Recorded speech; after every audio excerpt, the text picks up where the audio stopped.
All right, we analyzed every offer we have written this year and every under contract, every rejected offer, every counter offer, and we have determined what you need to be doing as a buyer to win in this market. Yes, absolutely. So it is Alan and Betsy coming to you from coastal Virginia. Today we are going to talk about the current offer situation for buyers in our specific coastal Virginia Hampton Roads market. One thing everybody always talks about is what is the offer to list price ratio? And you know what? That's not really as important as everybody makes it come out to, because to tell you the truth, some listings are priced right and that's what you should offer, and some listings are priced over the market and you shouldn't offer that. Correct. Is that not right? That is correct. That is correct.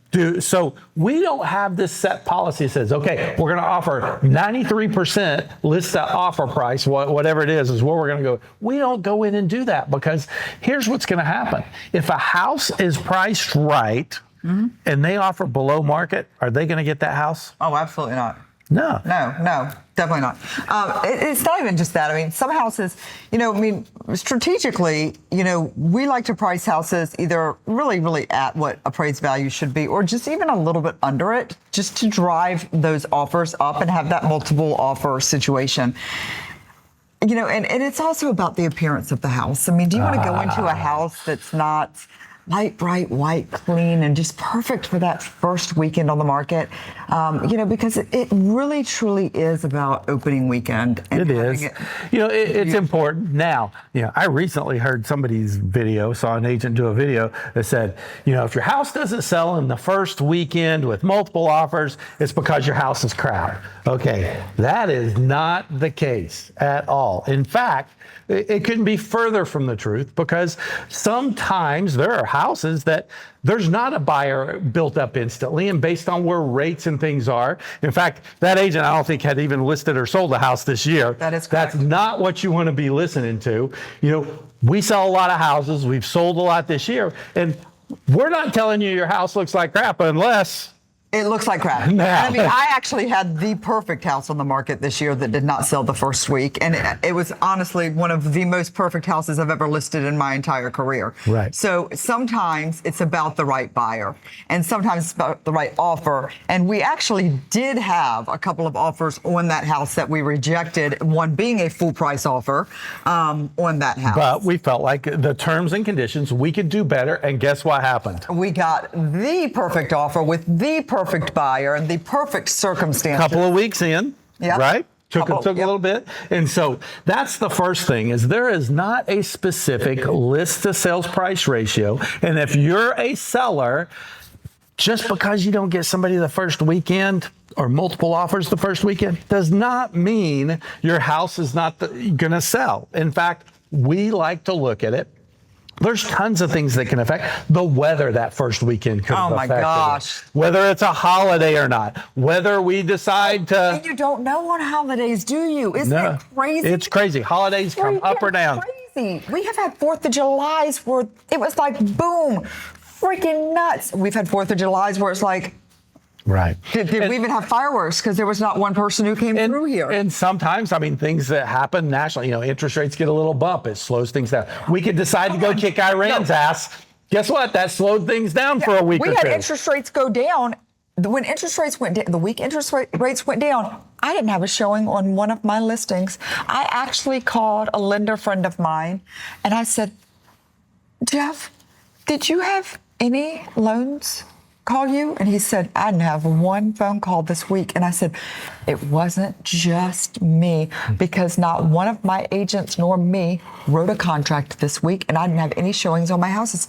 And that was the week that everybody on social media, every person, it was a lie, by the way, every person said, really big on social media, rates hit an all-time low since September, blah, blah, blah. I did not post that, by the way, because it was not accurate. And I'm like, oh my God. What happened? So the phone stopped ringing. So here's the deal. If the house is priced right, as a buyer, you want to get an offer to win. If you're really in the game, you want to go in and make your best offer first up front to get the house. And those houses that are priced where they should be priced, or even, as Betsy said, slightly under, they're going to get competition. They don't have to worry about it.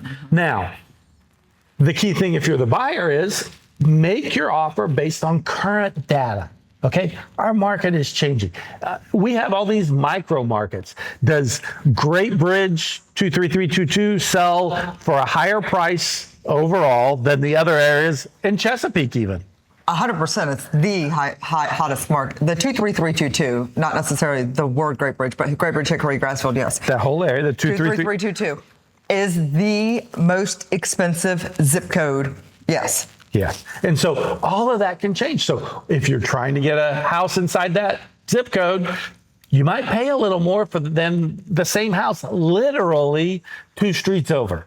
You really could. So that's the first thing. Now, one thing that is kind of confusing to some, I think it confuses some agents even because, if you sell 3 or 4 houses a year, you don't get a lot of experience. That's a week for us. But if you're looking at how some of the things in the contract, an escalation clause is something that can confuse some people.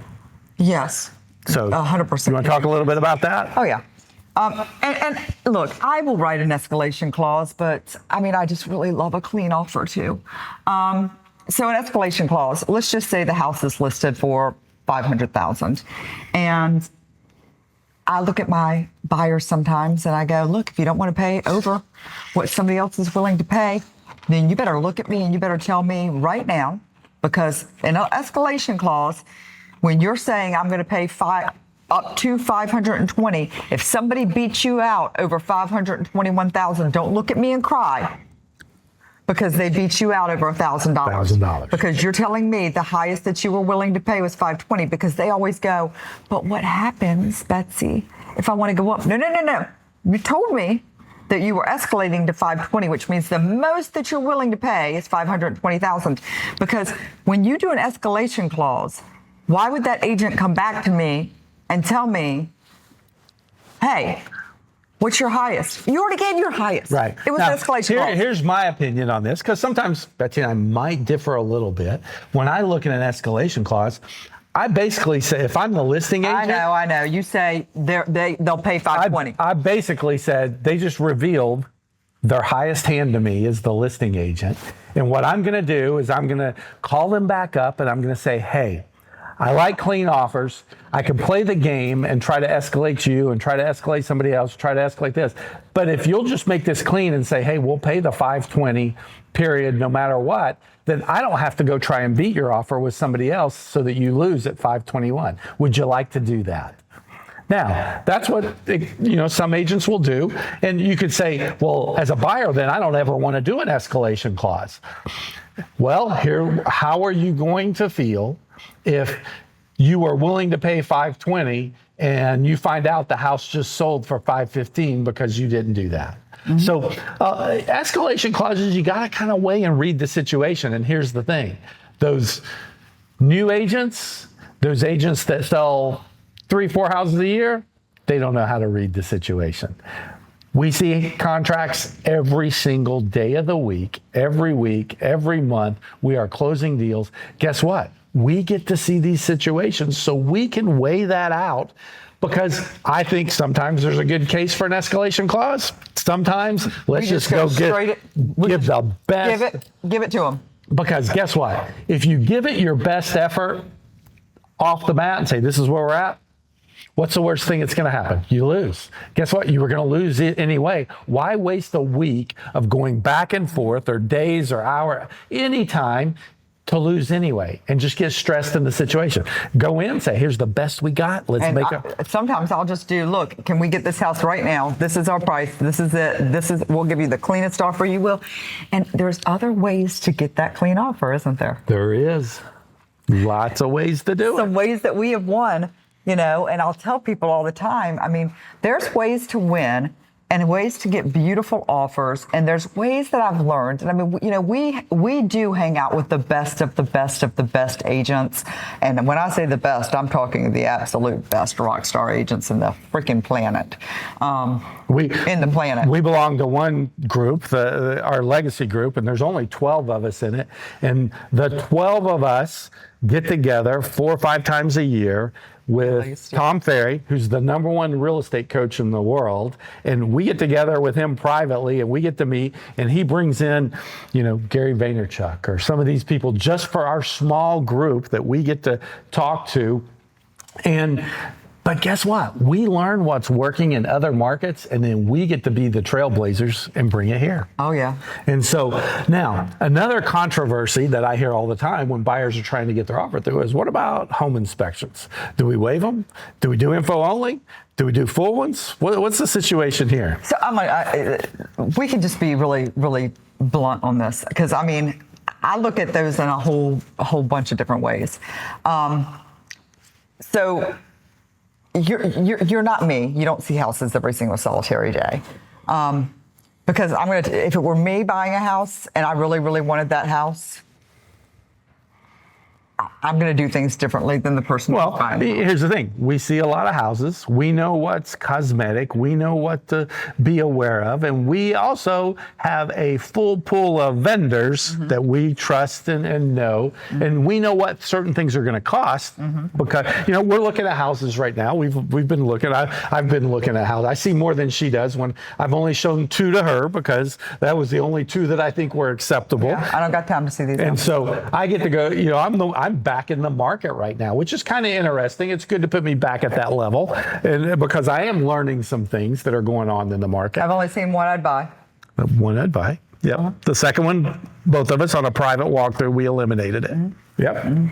So because of inspection items that we thought were going to be could run into a big problem. You know, they were structural. I didn't need an inspector to find them, though. Right. And so inspection. Most people in a normal market, we would never recommend waiving the home inspection. However, in a competitive market where there's, you know, where the listing inventory is low, if it's a really competitive neighborhood or a really competitive price range, then we have recommended that we do either information only, typically. A lot of information only. And here's the thing with information only, guys. I mean, these people have been living in this house. They live in this house this way for forever. When you get, I mean, I kind of joke. I mean, I'm getting my house ready for the market, and I'm doing things that nobody else would ever do for their house when they're living in it. But I'm going to do it because I want it perfect for you guys.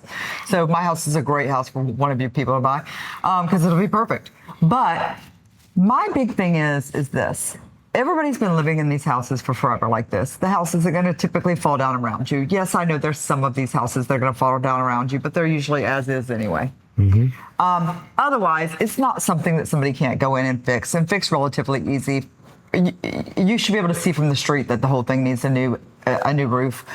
We can pull the code and see that or pull the tag and see it needs a new HVAC. But depending on your budget, depends on whether you could afford the new HVAC anyway. And you shouldn't be buying it if we need to put a new HVAC in tomorrow. But that being said, there's a whole lot of as-is homes being sold, you know, and that is one way to really, really get through on purchasing a house today. Yes. And another thing that goes with that is saying, here's my earnest money, and giving a nice earnest money today. I have not done a $500 earnest money since I think the first year of my career, which has been a very, very long time. There are people in this market still doing $500 earnest monies. I kind of chuckle, but a good size earnest money. Look, the earnest money is yours. It sits in an escrow account unless you do something stupid, and I don't allow stupid. Unless you do something stupid, that is your money towards your down payment, towards your closing costs, towards all of that. But a great way to really get a house in today's market is to say, look, I'm going to take that earnest money, and that would be non-refundable. Right. If I were to walk away due to home inspection. Right. Because, you know, a lot of people will do, you know, the middle ground is kind of a home inspection for information only.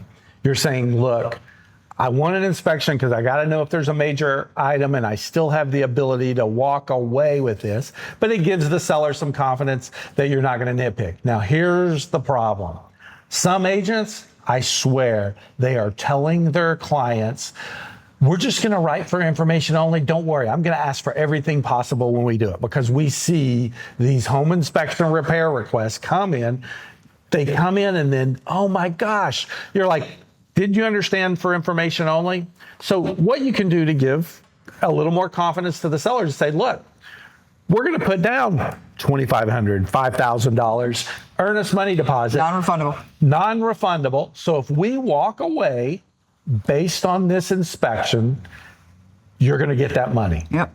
That gives the seller confidence when they are looking at multiple offers and trying to make a decision. That, along with being pre-underwritten, is a great thing. And not only that, and using possession. Those three things have been great ways that we have been truly, truly winning offers right now. Yeah. Those three things. Now, here's a debate. Here's the real debate. I know what you're going to say. No, there's several other ones. But this is the big one here. 100%. Love letters. Love letters. So, always going to do it. I love them. So I've won houses with $5,000 under asking with a love letter. I mean, $5,000 under people. I've won them with other. I have won tons of houses with a love letter. Now, we all look at this. And because I'm a you can tell. Can you tell the emotional one versus the analytical one here? It's the agent that you choose too. That's there the you agent go. that you choose. It's all about your agents. These brand new agents, I'm not even going to. I pick the agent. It's the agent. Now, here's what's going to happen. If I happen to be the listing agent and I get love letters coming in, our buyer loves this and they love the card and this, I'm going to look at my sellers and I'm going to say, what is most important to you? Are you trying to get the best offer, or do you want somebody you know is going to love and care and belong in your home? Now, if they tell me they want... My sellers always care about who buys their house. If they tell me my sellers want the bottom line, no, you're all my sellers right now, so we're okay. If they say the bottom line money, guess what I'm going to do? I'm going to take those love letters. They are not part of the contract. They do not have to be submitted. I am not submitting them to the sellers. Several times where I don't bring up the love letter, but look, I have so many buyers, Shelley, so many buyers that care so much about who buys their house. And let me just tell you, 3 offers on that house. Second offer told me to go fly a kite because they were not kind. Right. It's all about or their agent's not kind. Well, that's what she cares about. She didn't like the agent. Right. She didn't like the way the agent treated Betsy. Right. So here's the thing. It's for her, for people, some people, it's all, and she cares about who I Here you go. It's a fact. There are more emotional people than analytical people in the world. Mm-hmm. So lots of times built that house love for her and her kids. She cares about that love letter matters. Betsy, Alan, Coastal Virginia. All you got to know is it's letters. all about the agent anyway. So if you just call me, the rest of it doesn't matter because I got you. Love me, like me, subscribe to me. Let's see you later. Bye.